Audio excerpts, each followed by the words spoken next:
So we're going to be making sweet shortcrust pastry tarts and tartlets today.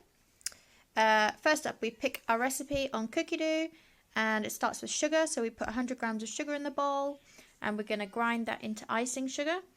So put the lid on and set it for 15 seconds, speed 10, and voila, we have icing sugar. Seriously impressive. Then we add our unsalted butter, diced. This is just out of the fridge. It could be softened if you prefer.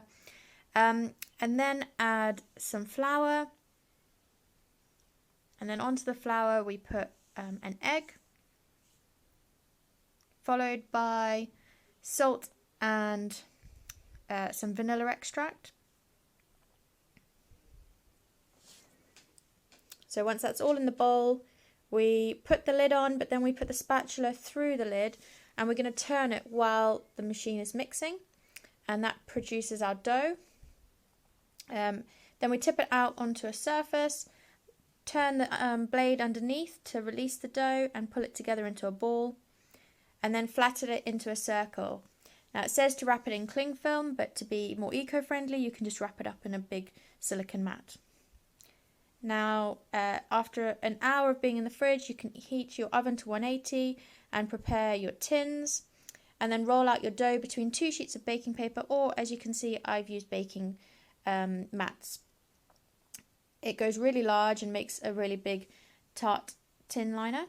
You can roll it onto the rolling pin to move it into your tart, and then once it's lined, chop off the excess and prick it with a fork. You can also use scone cutters to cut smaller little tartlets.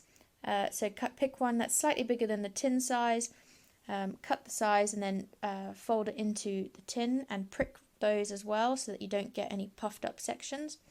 As you can see, it's baked beautifully after 20 minutes, and we've got our little mini tartlets. Don't worry what they look like in the middle, because once they're filled, they look absolutely stunning. So I've filled them with creme pat and some fresh fruit with a glaze, and then I've done the tart with a lemon meringue filling, so that's just lemon curd and meringue topping.